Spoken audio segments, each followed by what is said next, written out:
Innocence has a price in the 41st millennium, and the Imperium collects it with ruthless efficiency. In the Underhive of Necromunda, a child who has never seen natural light learns to strip a lasgun in 14 seconds. Her fingers, small enough to reach the weapon's most delicate components, work with the precision of someone twice her age. She does not know her real name. The Manufactorum overseers call her 77 Delta, and when she completes her quota of 40 weapons per day, she receives a ration bar that tastes of recycled protein and industrial lubricant. The other children in the assembly line do not speak to her. They learned long ago that friendship is a luxury that draws the attention of the taskmasters, and attention from the taskmasters means pain. This girl is 8 years old. In 3 years she will be old enough to hold the very weapons she assembles.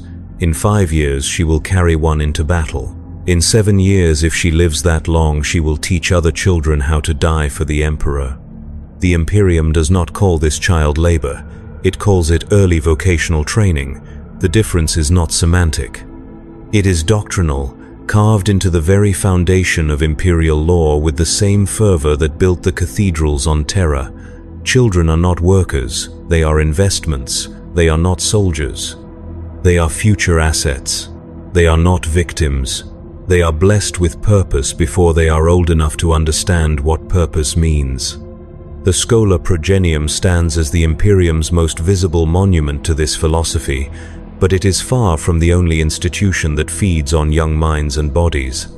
From the forge worlds of the Adeptus Mechanicus to the death worlds that spawn the Imperial Guard's most elite regiments, the machinery of war consumes children with an appetite that would shame the great devourer itself. Yet the Imperium does not merely use children, it transforms them, it sanctifies their suffering, it makes them grateful for the chance to bleed. On the agri-world of Morven Prime, children as young as 6 work 18-hour shifts in the grain processing plants that feed 3 sectors of the Imperium. Their small hands are perfect for reaching into the machinery when it jams, and their light bodies can crawl through ventilation shafts to clear blockages that would require expensive servitors to remove. The overseers tell them they are heroes, that every grain of wheat they process might feed a space marine, that their sacrifice keeps the Imperium strong. When a child is crushed in the machinery, as happens every few weeks, the overseers hold a brief ceremony. They tell the other children that the dead one has been blessed by the Emperor, that his sacrifice has meaning. They do not mention that his body will be processed into protein paste for the next week's rations. The children believe them. Why would they not? They have never known a world where adults tell them different truths. In the depths of Hive Tertius on Armageddon, children too young to hold a rifle are pressed into service as ammunition runners. They dart between trenches and bunkers, carrying bandoliers of bullets and power packs for lasguns, their small size making them harder targets for enemy snipers. The Astra Militarum calls them little eagles, a term of endearment that masks a grim calculus. A child killed while carrying ammunition represents a loss of 37 throne gelts in equipment and perhaps 6 months of basic training. A trained guardsman killed while fetching his own ammunition represents a loss of 14 years of conditioning, 3 years of specialized training, and approximately 4,000 throne gelts in equipment and medical augmentation. The mathematics are undeniable. The children do not understand the mathematics. They understand only that the older soldiers smile when they bring bullets quickly, and that speed means survival. Some of them begin to run faster than humanly possible, their small hearts hammering with stimulants that the medics inject to keep them useful. Their life expectancy drops to 18 months, but their efficiency increases by 23%.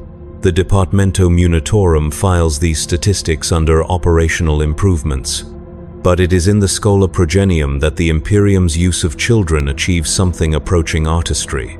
The orphanages that dot every world in the Imperium serve as more than educational institutions. They are factories for producing faith, workshops for crafting loyalty so pure that it transcends reason itself. The children who enter these institutions do so carrying the weight of their parents' deaths, most often parents who died in service to the Emperor. They arrive broken, traumatized, desperate for meaning in a universe that has stripped away everything they knew. The Schola does not heal these wounds, it weaponizes them. Sister Superior Mordian watches the newest arrivals file into the orientation hall of the Schola Progenium on Vos Prime. 23 children, ages ranging from 7 to 13, their faces bearing the hollow stare of fresh grief. She has seen this expression thousands of times over her 40-year career as an instructor. It is the look of children who have learned that safety is an illusion, that love can be torn away in an instant, that the universe is vast and cruel and utterly indifferent to their suffering. In the secular institutions of ancient Terra, such children would have been offered therapy, comfort, time to process their trauma. The Schola offers something far more valuable. It offers them the chance to transform their pain into purpose. The orientation begins with prayer. Not the gentle, comforting prayers that might soothe a child's fears, but the harsh, demanding liturgies of the Imperial Creed. The children kneel on cold stone floors for 2 hours, their voices hoarse from reciting words they do not yet understand. Their knees bleed, their voices crack, some of them weep, though they try to hide it. Sister Superior Mordian watches them carefully, noting which children endure the discomfort without complaint, which ones help their weaker neighbors, which ones show the early signs of the fanaticism that will make them useful servants of the Emperor. After prayer comes education, though the Schola's definition of education would be unrecognizable to teachers from more civilized ages. The children learn to read, but only sacred texts and military manuals. They learn mathematics, but only as it applies to calculating firing solutions and supply logistics. They learn history, but only the glorious victories of the Imperium and the bitter price of heresy. Most importantly, they learn to think of themselves not as individuals, but as components in the vast machine of Imperial glory. Their names are replaced with numerical designations. Their personal belongings are confiscated and burned. Their memories of life before the Schola are gradually eroded through careful psychological conditioning that the instructors call spiritual purification. The children adapt because children always adapt. They learn to find comfort in routine, strength in discipline, identity in service. By the time they are 10 years old, most of them cannot remember what their parents looked like. By the time they are 12, they cannot imagine wanting anything other than to serve the Emperor. By the time they are 14, they are ready to die for him without hesitation, and they consider this readiness the greatest gift they could possibly possess. Some of them are selected for the Adeptus Sororitas, where their faith will be forged into a weapon as deadly as any bolter. Others join the Adeptus Arbites, where their loyalty will be used to enforce Imperial law with uncompromising brutality. A few, the most promising, are chosen for the Officio Assassinorum, where their childhood trauma will be refined into perfect, emotionless killing machines. But most of them will join the vast bureaucracy of the Adeptus Administratum, where they will spend their lives processing the paperwork that turns living beings into statistics, resources into quotas, suffering into acceptable losses. They will do this work with joy because they have been taught that there is no higher calling than to serve the Emperor, and they will never question whether the Emperor they serve bears any resemblance to the ancient figure who once walked among humanity with compassion in his heart. The transformation is not without cost. The Schola's medical records, buried deep in archives that few are authorized to access, tell a different story than the propaganda films that glorify Imperial education.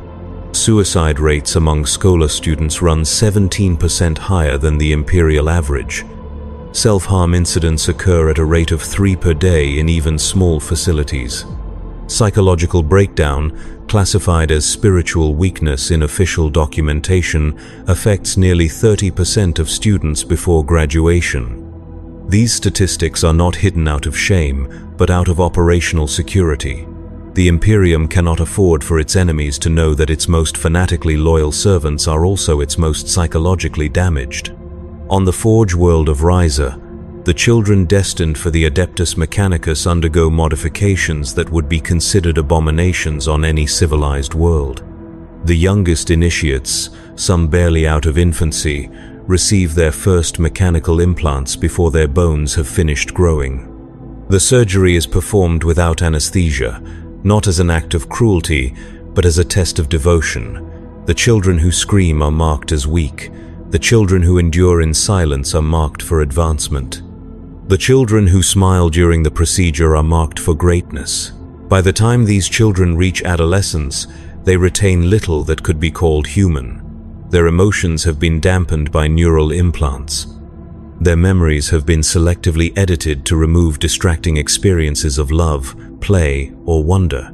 Their bodies have been systematically replaced with mechanical components that serve the Omnissiah's will more efficiently than flesh ever could. They do not mourn their lost humanity because they have been taught that humanity itself is weakness, that flesh is corruption, that the highest aspiration of any thinking being is to cast off the limitations of biology in favor of the purity of the machine. These children turned machines will grow up to design the weapons that kill millions, to build the ships that carry soldiers to die on distant worlds, to calculate the optimal ratios of human suffering required to maintain imperial productivity. They will do this work with the same emotional detachment with which they once endured their own surgeries, because they have been systematically stripped of the capacity to feel empathy for organic life. The tech priests who oversee their training keep detailed records of the modification process, not out of scientific curiosity, but to optimize the conversion of future children. They have determined that the optimal age for initial implantation is 4 years and 7 months, when the child's personality is still malleable but their motor functions have developed sufficiently to handle basic mechanical interfaces. They have calculated that children who retain fond memories of their parents require 17% more reconditioning than orphans. They have discovered that children who show artistic inclinations respond poorly to emotional dampening and should be redirected toward purely technical specializations. These calculations are performed by adults who were once children subjected to the same process, their childhood wonder and compassion transformed into cold efficiency by the very system they now perpetuate. But perhaps nowhere is the Imperium's use of children more systematically cruel than in the recruitment and training of its psychers. The black ships that prowl the galaxy in search of psychically gifted individuals do not distinguish between adults and children. A 6-year-old who accidentally sets fire to her bedroom with an uncontrolled burst of pyrokinesis is as much a threat to Imperial stability as a 40-year-old rogue psyker who summons daemons for personal gain. Both will be collected with the same ruthless efficiency. The children taken by the black ships face a journey that breaks most adult minds. Chained in psychically dampening cells that suppress their abilities so thoroughly that many forget how to speak, they are transported across the galaxy to Terra in voyages that can last months or even years. The ship's holds are packed with hundreds of psychers, their psychic screams creating a constant background of mental anguish that drives many of the crew to madness. The children, lacking the psychological defenses of adults, suffer more intensely than any other passengers. Many of them die during the voyage, their minds simply shutting down under the weight of terror and isolation. Those who survive the journey face trials that make the Schola Progenium seem merciful by comparison. On Terra, they are subjected to psychological testing that determines their ultimate fate. The strongest and most stable are selected for training as sanctioned psychers, a process that involves years of mental conditioning designed to transform their raw psychic talent into a weapon the Imperium can safely deploy. The weaker ones are fed to the Golden Throne, their souls consumed to maintain the psychic beacon that guides Imperial ships through the warp. The weakest are simply executed, their potential threat to Imperial security deemed too great to ignore. The children selected for sanctioned psyker training endure conditioning that would shatter most adult minds. They are forced to watch their fellow students die in training exercises, learning to view psychic death as an acceptable cost of education. They are subjected to artificial possession by carefully controlled daemon entities, teaching them to resist warp corruption through exposure to its most seductive temptations. They are forced to use their powers to kill live subjects, usually condemned criminals or captured heretics, learning to overcome any natural reluctance to take life. By the time their training is complete, these children have become perfect weapons in human form. Their empathy has been carefully excised, replaced with absolute loyalty to Imperial doctrine. Their natural curiosity has been channeled into narrow specializations that serve military objectives. Their capacity for joy has been suppressed, leaving only grim satisfaction in duty well performed. They are no longer children in any meaningful sense, though their bodies may still be young. They are tools, crafted from human raw material but shaped entirely by Imperial need. The Imperium celebrates these transformations as triumphs of human will over chaotic corruption. The children themselves, those who retain enough individual consciousness to have opinions, agree with this assessment. They have been taught that their suffering was necessary, that their lost innocence was a small price to pay for the privilege of serving the Emperor, that their psychological destruction was actually a form of spiritual rebirth. They believe these lessons because they have never been given any reason to doubt them. In the vast libraries of the Adeptus Administratum, clerks who were once Schola Progenium students compile reports on the efficiency of child utilization across Imperial space. They calculate optimal ratios of education to indoctrination, measure the correlation between childhood trauma and adult loyalty, project future manpower needs based on current mortality rates among juvenile workers. Their reports are written in the dry, clinical language of bureaucracy, but behind every statistic lies a child's broken dreams. Every percentage point represents thousands of young lives consumed by the Imperial war machine. These clerks perform their work with the same mechanical precision they learned as children, their capacity for emotional response to human suffering carefully excised through years of systematic conditioning. They see nothing wrong with treating children as renewable resources because they have been trained since childhood to see all human life in terms of utility to the Imperium. They are not monsters. They are products of a system that transforms natural human compassion into cold efficiency, and they execute their duties with the satisfaction of craftsmen who have perfected their trade. On distant battlefields, child soldiers march alongside adult guardsmen, their small hands clutching weapons nearly as tall as they are. They have been given stimulant injections to increase their aggression and neural conditioning to suppress their fear responses. Many of them will not live to see their 15th birthday, but they face death with the same grim determination as veterans twice their age. They sing Imperial hymns as they charge enemy positions, their young voices rising above the thunder of artillery and the scream of dying men. The adult soldiers who fight beside them have learned not to form emotional attachments to these children. Experience has taught them that the young ones die first, their inexperience and small stature making them easy targets for enemy fire. But the children's enthusiasm for battle serves a purpose beyond their military effectiveness. Their willingness to die inspires the adults to greater acts of courage, their faith reminding hardened veterans why they fight. In the calculations of Imperial command, a child who dies gloriously serves the Emperor more effectively than one who lives cautiously. After each battle, the survivors help bury the dead children alongside the fallen adults, offering the same prayers and performing the same rituals. The Departamento Munitorum records their deaths with the same bureaucratic precision used for any other Imperial asset lost in combat.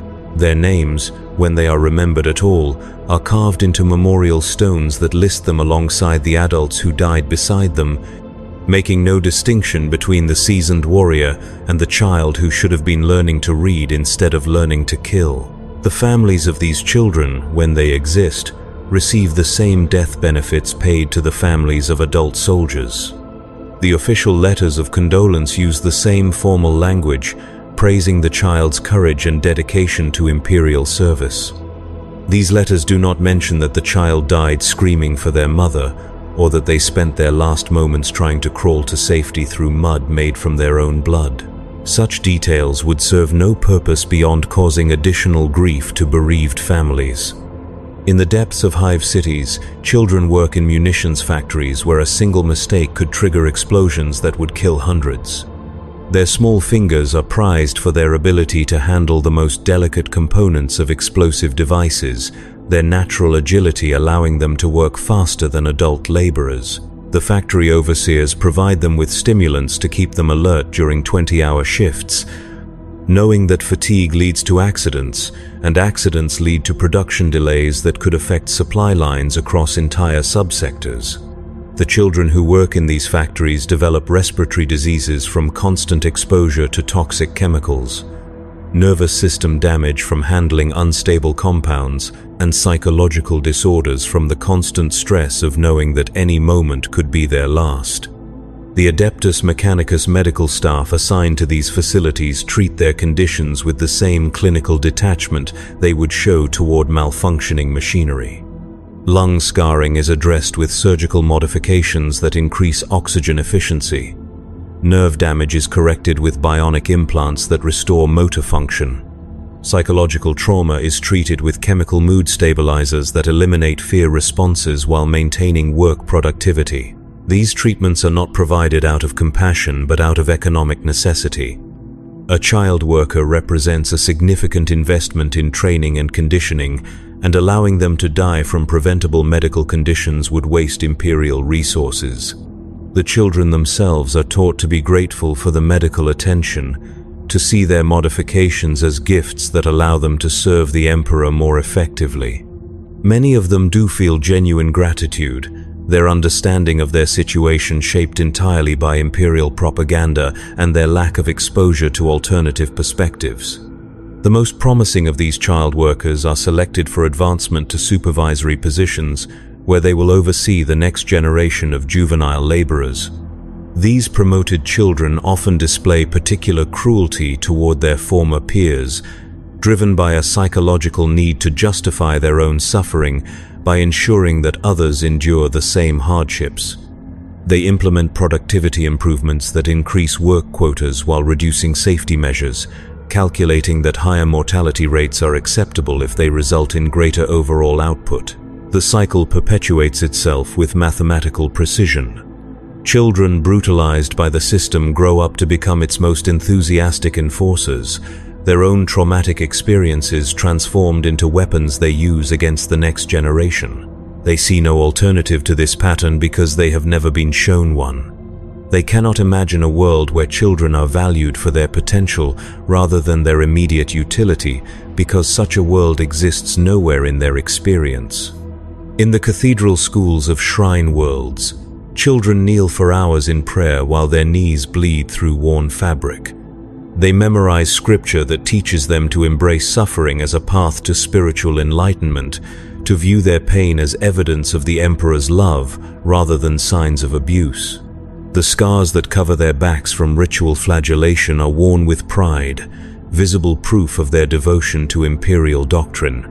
Many of them will carry these scars for the rest of their lives, constant reminders of the childhood they spent learning to worship their own pain. The priests who oversee their education were themselves raised in similar institutions, their capacity for compassion systematically destroyed through decades of indoctrination. They genuinely believe that the suffering they inflict on children is necessary for their spiritual development, that physical pain purifies the soul and prepares young minds to receive divine truth. They can recite extensive theological justifications for their practices, drawing on millennia of Imperial doctrine to support their methods. These priests keep detailed records of their students' progress, measuring spiritual advancement through tolerance for physical discomfort and enthusiasm for self-inflicted punishment. Children who show exceptional dedication to these practices are marked for advancement to positions within the Ecclesiarchy, where they will spend their adult lives perpetuating the same cycle of sanctified abuse they experienced in their youth. The most gifted may even be selected for training as drill abbots, specialists in breaking down individual identity and replacing it with absolute submission to imperial authority. The process of creating these religious authorities requires the systematic destruction of everything that makes childhood precious. Curiosity is replaced with blind faith. Creativity is channeled into elaborate forms of self-punishment. The natural desire for love and acceptance is redirected toward an emperor who demands everything and gives nothing in return. The children who survive this process become perfect servants of the Imperial creed, but they cease to be recognizably human in any meaningful sense. In the deepest vaults of the Adeptus Mechanicus, tech priests conduct experiments on children that would horrify even the most hardened Imperial Guard veteran. These experiments are not acts of sadism, but carefully controlled research projects designed to determine optimal methods for converting human consciousness into machine logic. The children used as test subjects are typically failed Schola Progenium students, individuals who showed promise during initial screening but proved unsuitable for standard Imperial service. The experiments involve gradual replacement of organic neural tissue with mechanical components, monitoring the subject's retention of memory, personality, and cognitive function at each stage of the conversion process. The children are kept conscious throughout most of the procedures, their reactions and responses recorded for analysis. Those who maintain psychological stability through extensive mechanical modification are deemed successful test subjects. Those who suffer mental breakdown are classified as useful failures, their data contributing to refinements in future conversion protocols. The tech priests who conduct these experiments view them as sacred work, acts of devotion to the Omnissiah that will ultimately benefit all of humanity by advancing the knowledge of human-machine integration. They maintain detailed theoretical frameworks that classify the children's suffering as a necessary component of scientific progress, no different from the stress testing performed on mechanical components. The children's pain is data, their fear is a variable to be controlled, their humanity is an obstacle to be overcome in pursuit of perfect machine consciousness. Some of these experiments produce subjects who retain enough human consciousness to understand what has been done to them. These partial converts often beg for death, their remaining emotional centers overwhelmed by horror at their mechanical transformation. The tech priests typically respond to such requests by removing the subject's capacity for emotional distress, viewing their psychological suffering as evidence of incomplete conversion rather than grounds for mercy. The subjects who survive this final modification become perfect examples of Imperial efficiency, human intelligence guided by machine logic, utterly devoted to the Omnissiah's will, and completely incapable of experiencing regret for what they have lost. Across the width and breadth of Imperial space, the machinery of childhood consumption operates with relentless efficiency. Orphanages channel traumatized children into military service. Industrial complexes burn through juvenile workers like ammunition in a protracted siege. Religious institutions transform natural wonder into fanatical devotion. Military academies convert playground games into training for systematic violence. Medical facilities, experimental procedures that reduce children to laboratory specimens. Each institution operates according to its own logic, but all serve the same ultimate purpose: converting human potential into imperial power. The administrators who oversee these systems file regular reports on their efficiency, measuring success in terms of output rather than human cost. A Schola Progenium that graduates 90% of its students to Imperial service is considered more successful than one that graduates only 80%, regardless of the psychological damage inflicted on the survivors. A munitions factory that increases production by 15% is commended for operational excellence, even if the improvement comes at the cost of worker safety and life expectancy.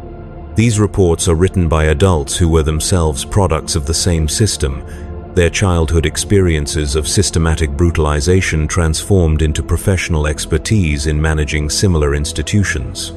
They can calculate the optimal age for beginning military training, the most effective methods for breaking down individual identity, the precise dosage of chemicals needed to enhance productivity without causing immediate death. Their expertise is genuine, and their dedication to Imperial service is absolute, but their humanity was sacrificed long ago on the altar of institutional efficiency.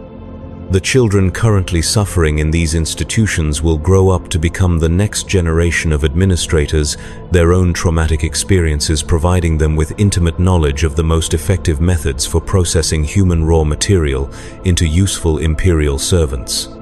They will implement improvements based on their personal understanding of what breaks the human spirit most efficiently, their childhood suffering transformed into professional qualifications for managing similar programs.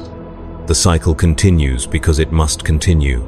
The Imperium requires a steady supply of fanatically loyal servants, individuals who will sacrifice everything for the Emperor's glory without hesitation or regret. Such devotion cannot be taught to adults who retain memories of alternatives. It must be instilled in children before they develop the capacity to question the system that shapes them. The brutalization of childhood is not an unfortunate side effect of imperial necessity. It is the foundation upon which the entire structure of imperial civilization rests. In the end, the children who survive their transformation into imperial servants often express gratitude for their experiences. They have been taught to view their suffering as a gift, their lost innocence as a sacrifice that gave their lives meaning. They cannot imagine any existence other than service to the Emperor because they have been systematically prevented from developing the capacity to envision alternatives. Their contentment with their fate is perhaps the most disturbing aspect of their conditioning, evidence of a system so perfectly calibrated that it convinces its victims to embrace their own destruction. The Imperium's use of children in war extends far beyond the simple deployment of young soldiers on active battlefields. It encompasses a vast network of institutions, practices, and ideologies that systematically identify, collect, process, and deploy human juveniles as resources in the eternal struggle against the enemies of mankind. This system operates with such thoroughness and efficiency that most imperial citizens never question its necessity, viewing the consumption of childhood as simply another aspect of the natural order. Every imperial world contributes to this system in its own way, shaped by local conditions but guided by universal principles established in the earliest days of the Imperium. Hive worlds provide masses of expendable workers and soldiers, their vast populations ensuring that individual lives carry minimal value. Agri-worlds contribute children hardened by rural labor and accustomed to the harsh realities of survival. Forge worlds supply juveniles who have already begun the process of replacing flesh with machinery. Death worlds offer children who have learned to kill before they learn to read. Each world type produces its own specialized contribution to the imperial war machine, but all serve the same ultimate purpose. The Adeptus Administratum maintains detailed projections of juvenile resource availability across the Imperium, calculating expected yields from each world based on population growth, mortality rates, and recruitment quotas. These projections are updated annually, adjusted for local conditions such as planetary wars, industrial accidents, and religious festivals that might affect the supply of available children. The bureaucrats who compile these reports work with the same methodical precision they apply to managing supplies of ammunition or rations, viewing children as another form of renewable resource that must be carefully managed to ensure optimal utilization. Regional variations in child utilization reflect local military needs and cultural traditions. In the segmentum solar, children are more likely to be channeled into administrative roles or specialized technical positions, their education emphasizing bureaucratic efficiency and technological competence. In the eastern fringe, where tyrannid invasions create constant demand for expendable soldiers, children are more commonly trained for direct combat roles. In the Eye of Terror's periphery, where chaos corruption poses constant threats, children undergo more intensive psychological screening and conditioning to ensure their loyalty remains absolute under extreme stress. But beneath these regional variations lies a consistent pattern: the systematic conversion of natural human development into imperial utility. Children who might have become artists become propagandists. Children who might have become teachers become indoctrinators. Children who might have become healers become torturers in service of imperial security. Children who might have become explorers become soldiers sent to die on distant worlds they will never understand. The transformation is so complete that most imperial citizens cannot conceive of alternative uses for children. When presented with historical accounts of ancient societies that valued childhood innocence or encouraged creative play, most Imperials respond with confusion or disgust. They view such practices as wasteful, even immoral, a squandering of valuable human resources that could have been put to productive use. Their inability to see children as anything other than raw material for imperial industry reflects the success of a conditioning process that began in their own childhood and continues throughout their adult lives. This conditioning operates at every level of imperial society, from the lowest hive worker to the highest planetary governor. Imperial law provides extensive protections for adult citizens against arbitrary detention, forced labor, and physical abuse, but these same protections do not extend to children. Imperial legal doctrine holds that children are not yet fully human, that they exist in a state of potential humanity that must be actualized through service to the emperor. This legal framework enables the systematic exploitation of juveniles while maintaining the fiction that imperial society respects human dignity and individual rights. The religious foundations of this system run deeper than mere legal doctrine. Imperial theology teaches that the emperor loves humanity most when it sacrifices itself for his glory, and that the purest form of sacrifice is the offering of innocence on the altar of duty. Children who die in imperial service are not victims of an oppressive system, but martyrs whose deaths bring them closer to the emperor's divine presence. Their suffering is not evidence of institutional cruelty, but proof of their spiritual devotion. Their lost childhood is not a tragedy, but a gift freely given to the master of mankind. These theological justifications provide psychological comfort to adults who participate in the system, allowing them to view their actions as morally righteous rather than simply necessary. Parents who surrender their children to imperial institutions genuinely believe they are providing their offspring with opportunities for spiritual advancement. Teachers who brutalize their students consider themselves instruments of divine will. Administrators who process children like industrial components see themselves as servants of a higher purpose that transcends individual human concerns. The most sophisticated imperial philosophers have developed elaborate theoretical frameworks that redefine childhood itself as a form of pre-human existence, a larval stage of development that must be transcended rather than cherished.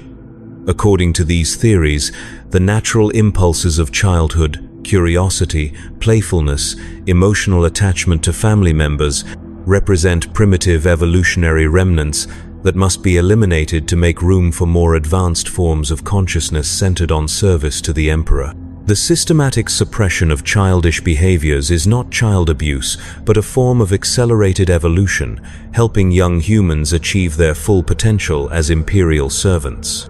These philosophical systems are taught in imperial universities and debated in scholarly journals, their academic respectability lending intellectual credibility to practices that would be recognized as monstrous by any objective standard. Students who show excessive interest in alternative theoretical frameworks are marked for additional loyalty screening, ensuring that questioning the fundamental assumptions of imperial child utilization remains professionally dangerous for anyone seeking advancement within imperial educational institutions. The practical implementation of these theories requires vast institutional infrastructure dedicated to the processing of children. The Schola Progenium represents only the most visible element of this infrastructure, serving primarily upper-class orphans whose parents died in notable imperial service. Far larger and less celebrated are the countless municipal orphanages, industrial training centers, military preparatory schools, and religious academies that handle the majority of imperial children deemed suitable for institutional processing. These institutions operate according to standardized protocols developed over millennia of experience in breaking down individual identity and rebuilding it around imperial service. New arrivals undergo assessment periods designed to identify their optimal utility to the Imperium, with psychological testing, physical examination, and aptitude screening determining whether they are best suited for military service, industrial labor, administrative work, or religious duties. Children who show exceptional promise in multiple areas, may be selected for more specialized forms of conditioning, while those who demonstrate unusual resistance to standard procedures are typically assigned to the most dangerous and expendable roles. The assessment process itself serves as the first stage of conditioning, teaching children that their value depends entirely on their utility to imperial institutions. Children learn to compete desperately for favorable assignments, understanding that failure to demonstrate appropriate skills or attitudes will result in placement in roles with minimal life expectancy. This competition destroys natural bonds of friendship and cooperation between children, replacing them with relationships based on mutual surveillance and competitive advantage seeking. Once assignments are made, the real work of transformation begins. Children destined for military service undergo physical conditioning that would be considered abusive if applied to adult soldiers. Their developing bodies pushed beyond normal limits through chemical enhancement, surgical modification, and psychological conditioning that eliminates natural fear responses. Children selected for administrative roles receive education that systematically eliminates emotional responses to human suffering, teaching them to view mass death and systematic oppression as routine aspects of efficient governance. Children chosen for religious service undergo conditioning that replaces natural spiritual curiosity with absolute faith in imperial doctrine. Their capacity for independent theological thought systematically eliminated through repetitive indoctrination and punishment for asking unauthorized questions. Children designated for industrial work receive training that values productivity above personal safety, teaching them to view workplace injuries and toxic exposure as acceptable costs of serving the emperor's economic needs. Each specialization requires its own particular form of psychological conditioning, but all share common elements designed to eliminate traces of individual identity that might interfere with institutional loyalty. Children learn to think of themselves not as unique individuals with personal desires and aspirations, but as interchangeable components in the vast machine of imperial power. Their names are replaced with numerical designations. Their personal histories are rewritten to emphasize service to the emperor rather than family relationships or individual achievements. Their emotional responses are chemically regulated to eliminate feelings that might conflict with institutional obedience. The success of this conditioning is measured through regular testing that evaluates not just technical competence, but psychological compliance with institutional expectations. Children who show signs of retaining individual identity or emotional attachment to pre-institutional experiences are subjected to additional conditioning until these traces of personality are eliminated. Those who prove resistant to standard conditioning techniques may be subjected to more extreme measures, including surgical modification of brain tissue, chemical alteration of neural chemistry, or psychological torture designed to break down remaining traces of independent thought. The most successful products of this conditioning process often become instructors in the same institutions that shaped them, their own traumatic experiences providing them with intimate knowledge of the most effective methods for breaking down child psychology. These instructors typically display particular skill at identifying and eliminating traces of individual identity in new students, their personal understanding of the conditioning process making them exceptionally effective at replicating it in others. Adult imperial citizens who encounter the products of these institutions often express admiration for their discipline, dedication, and selfless service to imperial goals. They see these individuals as exemplars of proper human development, proof that the imperial system successfully transforms raw human potential into useful social function. They do not recognize the systematic destruction of human personality that enabled this transformation because they themselves underwent similar processes that eliminated their capacity to recognize or value individual human uniqueness. The children currently undergoing this conditioning will grow up to become the administrators, instructors, and ideologues who perpetuate the system for the next generation. Their own experiences of systematic dehumanization will become professional qualifications that enable them to design and implement even more efficient methods for processing future children. The system improves continuously, not through external reform or humanitarian intervention, but through the accumulated expertise of individuals whose childhoods were sacrificed to understand the most effective methods for destroying childhood itself. The economic implications of this system extend far beyond the immediate productivity gains achieved through child labor. By ensuring that each new generation enters adulthood already conditioned for absolute obedience to imperial authority, the system eliminates the need for expensive adult police forces, extensive surveillance networks, or complex legal systems designed to manage civil disobedience. Adults who were properly processed as children require minimal supervision, governing themselves according to internalized imperial values that make external coercion unnecessary. This represents a profound economic advantage over less systematically organized societies, where significant resources must be devoted to managing adult populations that retain capacity for independent thought and resistance to governmental authority. The imperial investment in childhood conditioning pays dividends throughout each individual's adult lifetime, generating decades of productive labor and military service from persons who genuinely believe that serving the emperor represents the highest possible achievement of human existence. The Departamento Munitorum has calculated that each properly conditioned child generates approximately 14 times their processing cost in economic value over their productive lifetime, not including the additional value created by their offspring, who inherit genetic predispositions toward imperial loyalty. These calculations do not account for the psychological costs of the conditioning process, because imperial economics does not recognize psychological well-being as a meaningful category of value. Human happiness, creativity, spiritual fulfillment, and emotional health are treated as luxury goods that the Imperium cannot afford in its eternal struggle for survival.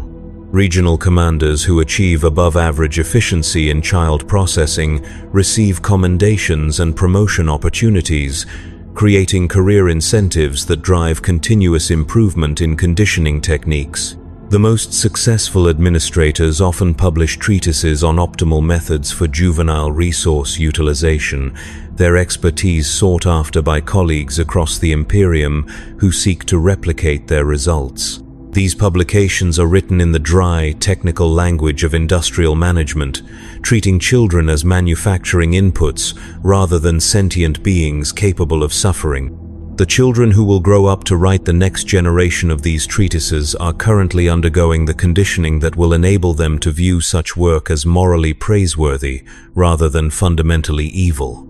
They are learning to measure human value in terms of productivity metrics, to view individual suffering as acceptable when it serves larger institutional goals, to find personal satisfaction in the efficient management of systematic brutality.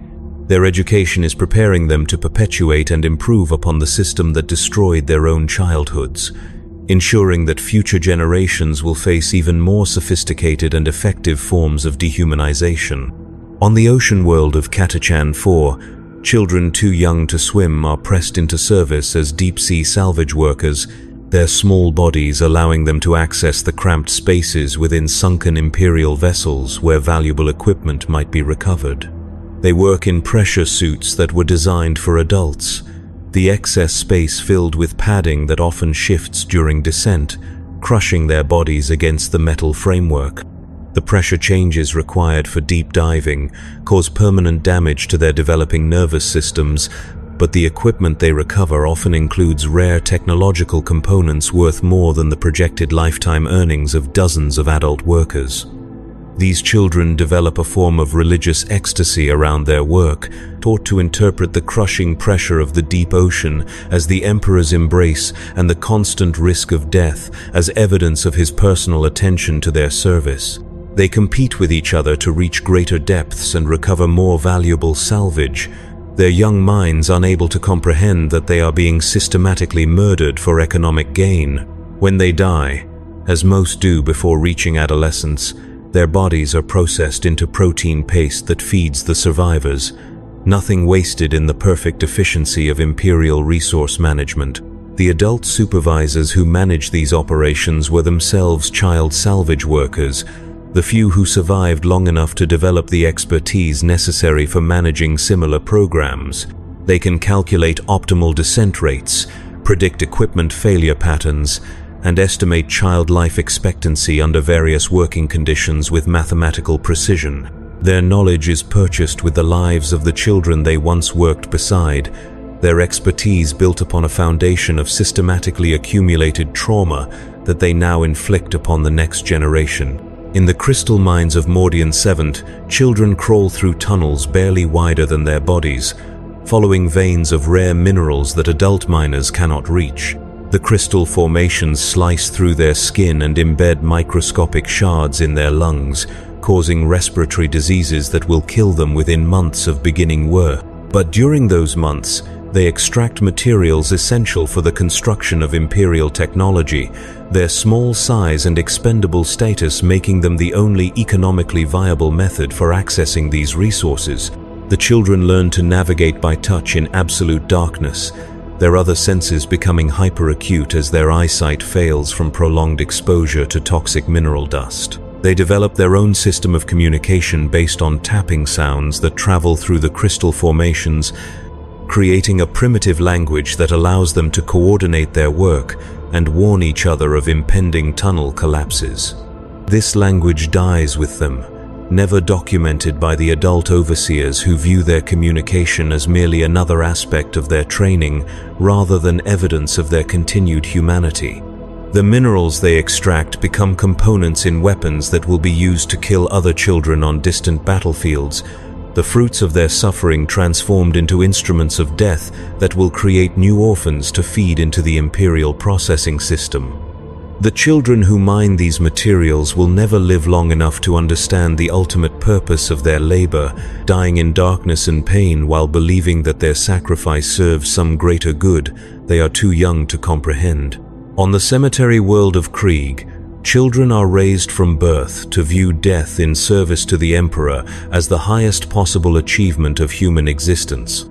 Their education consists primarily of studying the tactics used in the most catastrophic military defeats in Imperial history, learning to find inspiration in accounts of entire armies destroyed in futile attacks against overwhelming enemy forces. They are taught that survival is evidence of cowardice, that retreat is the ultimate sin, that the only honorable death is one that serves Imperial strategic objectives regardless of its tactical pointlessness. These children undergo surgical modification before they reach adolescence, receiving implants that will detonate if they attempt to flee from combat or surrender to enemy forces. They are told that these devices are gifts from the Emperor, proof of his confidence in their courage and devotion. Most of them genuinely believe this explanation, their understanding of their situation shaped entirely by propaganda that presents systematic mutilation as evidence of divine favor. The children of Krieg march to war, singing hymns that celebrate the beauty of death in Imperial service, their young voices rising above the sound of artillery and the screams of the wounded. They charge enemy positions with the same enthusiasm that children on more civilized worlds might show for games or festivals, their natural exuberance channeled into acts of systematic self-destruction. When they die, as they invariably do, their final words are typically expressions of gratitude for the opportunity to serve the Emperor through their deaths. The adult commanders who deploy these children in combat calculate their effectiveness not in terms of tactical objectives achieved, but in terms of enemy resources expended in killing them. A single child soldier who forces the enemy to waste ammunition represents a strategic victory, even if the child accomplishes nothing else before dying. Multiple child soldiers who force the enemy to divert attention from more important targets represent a tactical masterstroke, regardless of the human cost involved in implementing such strategies. In the vast data processing centers that manage Imperial communications, children with exceptional mathematical abilities spend their abbreviated lives calculating firing solutions for weapons they will never see, managing supply logistics for armies they will never join, and processing casualty reports for battles they will never understand. Their young minds, unencumbered by adult concerns about the moral implications of their work, prove exceptionally effective at the rapid processing of complex mathematical relationships required for modern warfare. These children work in complete isolation, their individual workstations designed to prevent communication with their peers that might lead to the development of emotional relationships that could interfere with their productivity. They receive mathematical problems through electronic interfaces and return solutions through the same systems, never interacting directly with human supervisors or understanding the practical applications of their calculations. Many of them begin to think of numbers as more real than the physical world, their mathematical abstractions becoming their entire universe. The problems they solve determine whether orbital bombardments will successfully eliminate enemy installations or accidentally destroy Imperial forces, whether supply convoys will reach their destinations or be intercepted by hostile forces, whether military campaigns will succeed or fail catastrophically. Their childhood games of mathematical puzzle solving have consequences that ripple across entire subsectors, affecting the lives and deaths of millions of people they will never meet.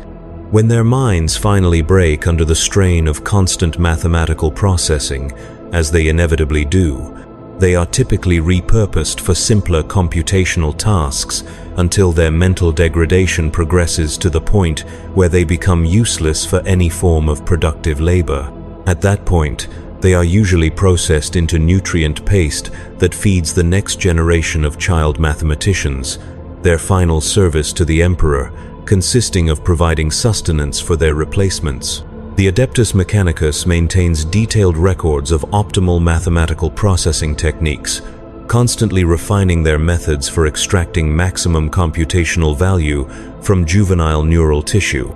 They have determined that children between the ages of 8 and 12 show the highest efficiency for pure mathematical calculation, while older children become distracted by developing emotional and social needs that interfere with their computational focus. Younger children lack the cognitive development necessary for complex problem solving but show promise for simpler pattern recognition tasks. These research findings are implemented across the Imperium wherever mathematical processing capabilities are required, creating a standardized system for converting childhood intellectual potential into computational resources. The children who provide the data for this research are not informed that they are experimental subjects, their understanding of their situation limited to the belief that they are specially chosen servants of the Emperor, whose mathematical gifts represent divine favor, rather than genetic accidents that make them useful for exploitation. On the Forge world of Mars itself, the most sacred site of the Adeptus Mechanicus, children destined for full conversion to machine consciousness undergo procedures that systematically replace their organic neural tissue with mechanical components. The process begins with the replacement of sensory organs, their natural eyes, ears, and tactile receptors substituted with mechanical devices that provide enhanced perception but eliminate the subjective experience of sensation. Children who once enjoyed the taste of food or the warmth of sunlight gradually lose their capacity to experience physical pleasure, their world becoming a series of data inputs processed by increasingly mechanical thought patterns. The conversion process is designed to preserve intellectual capacity while eliminating emotional responses that might interfere with optimal decision-making. The children retain their memories of organic existence, but these memories become increasingly abstract, divorced from any emotional content that might cause them to question the value of their transformation. They can remember having parents, but they cannot remember what parental love felt like. They can recall playing games, but they cannot access the joy they once experienced during play.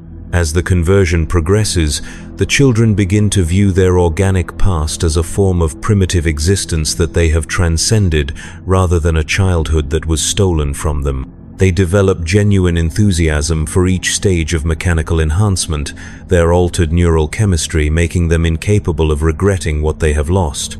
By the time the process is complete, they have become perfect servants of the Omnissiah, utterly devoted to the pursuit of mechanical perfection and completely incapable of human emotional responses. These converted children grow up to become the tech priests who design and implement the conversion procedures used on future generations, their intimate understanding of the transformation process making them exceptionally skilled at managing similar operations.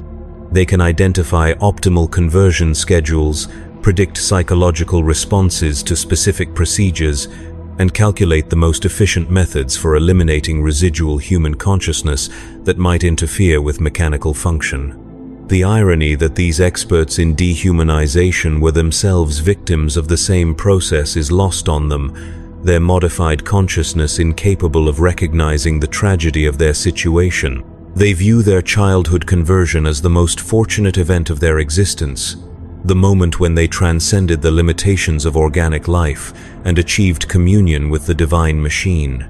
Their enthusiasm for converting other children stems from genuine religious conviction rather than sadistic pleasure, making them more effective at their work than operators motivated by simple cruelty. In the training academies of the Officio Assassinorum, children selected for their exceptional potential as killers undergo conditioning that makes the Schola Progenium seem gentle by comparison. These children, typically recruited from the survivors of planetary genocides or the offspring of executed traitors, begin their training with minds already shaped by exposure to extreme violence and systematic betrayal.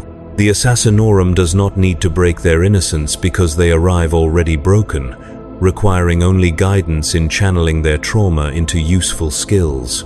The training begins with lessons in emotional suppression, teaching the children to identify and eliminate any traces of empathy, compassion, or moral restraint that might interfere with their effectiveness as killers. They are forced to torture and kill animals, then fellow students who fail to meet performance standards, gradually desensitizing them to violence until taking life becomes as natural as breathing. Those who show signs of emotional distress during these exercises are subjected to chemical conditioning that permanently alters their brain chemistry, eliminating their capacity for normal human emotional responses. Advanced students learn to mimic emotional responses they no longer feel, developing skills in social manipulation that allow them to blend into civilian populations while maintaining their ability to kill without hesitation or regret. They study human psychology not to understand or connect with other people, but to identify weaknesses they can exploit in pursuit of their assassination targets. Their education in human nature serves only to make them more effective at destroying the humans they are sent to eliminate. The children who survive this training become living weapons, utterly loyal to imperial authority and completely incapable of moral qualms about their assignments. They can kill political dissidents, rival nobles, suspected heretics, or anyone else designated as a threat to imperial stability with the same emotional detachment they might show toward routine maintenance tasks. Their childhood experiences of systematic dehumanization have prepared them perfectly for careers spent systematically dehumanizing others through violence. The Assassinorum keeps detailed psychological profiles on all successful graduates, studying their mental conditioning to identify techniques that can be applied to future training programs. They have determined that children who witness the deaths of their parents show higher aptitude for assassination work than those who are simply removed from their families through bureaucratic processes.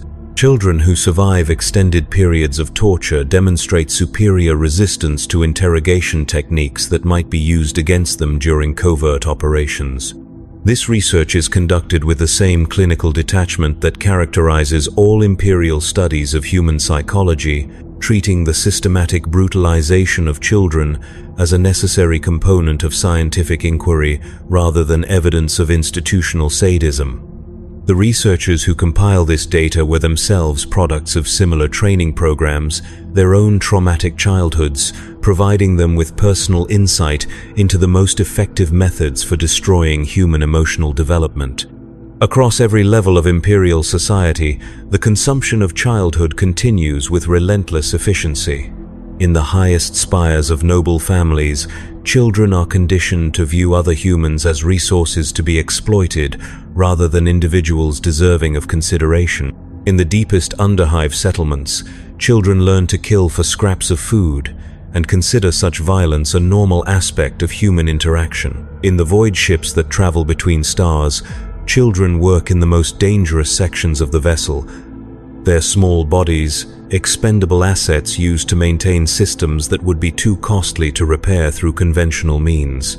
Each of these environments produces its own specialized form of trauma, its own particular method for converting natural human development into imperial utility, but all serve the same ultimate purpose: ensuring that each new generation of imperial citizens enters adulthood already conditioned for absolute obedience to imperial authority, incapable of questioning the system that shaped them, and enthusiastically committed to perpetuating similar conditioning for their own offspring. The success of this system can be measured not just in terms of productivity or military effectiveness, but in the complete absence of large-scale resistance to imperial authority. Despite the obvious brutality of imperial governance, adult imperial citizens who were properly processed as children simply cannot conceive of alternative social arrangements, their imaginations limited to variations within existing imperial structures rather than fundamental challenges to imperial power itself. When imperial citizens encounter evidence of societies that treat children differently, they typically respond with horror and disgust rather than curiosity or admiration. Historical accounts of civilizations that valued childhood innocence or encouraged creative play are viewed as evidence of decadence and moral corruption rather than alternative approaches to human development. The systematic destruction of their own childhoods has left them incapable of recognizing childhood destruction as tragic rather than necessary. The children currently being processed through imperial institutions will grow up to become the parents, teachers, administrators, and leaders who design and implement the next generation of child processing systems. Their own experiences of systematic brutalization will become professional qualifications that enable them to create even more efficient methods for converting human potential into imperial power. The system improves continuously through the accumulated expertise of individuals whose childhoods were sacrificed to understand the most effective techniques for destroying childhood itself. In the end, the Imperium's use of children in war represents more than simple exploitation of a vulnerable population.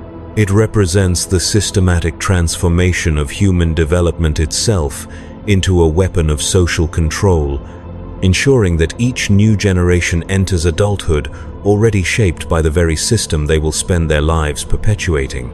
The children who suffer in imperial institutions are not merely victims of imperial brutality, they are the raw materials from which imperial brutality continuously recreates itself. Their innocence, the fuel that powers a machine designed to eliminate innocence from human existence entirely. The process is so thorough and so successful that most imperial citizens never recognize it as a process at all. They view the systematic brutalization of children as simply the natural order of things, as inevitable as gravity or death. Their inability to imagine alternatives reflects the success of their own childhood conditioning, proving that the system has achieved its ultimate goal: the creation of a human population incapable of questioning its own systematic dehumanization. And so the machinery grinds on, consuming each new generation of children with the same relentless efficiency that has characterized imperial governance for 10,000 years. The children who will feed this machinery tomorrow are being born today, their futures already determined by systems they do not yet understand, their potential already claimed by institutions that will transform their natural human development into weapons aimed at the hearts of future generations. The Imperium has found the perfect solution to the problem of human resistance to authority: eliminate the capacity for resistance during childhood before it can fully develop. The result is a civilization that maintains absolute political stability through the systematic sacrifice of everything that makes human life worth living, a society that has achieved perfect order by destroying the human capacity to recognize that such order might not be worth its cost. In the silence between the screams of dying children and the prayers of grateful survivors, the truth echoes with perfect clarity. The Imperium does not merely use children in war. It transforms childhood itself into a battlefield, and on that battlefield, innocence never stands a chance.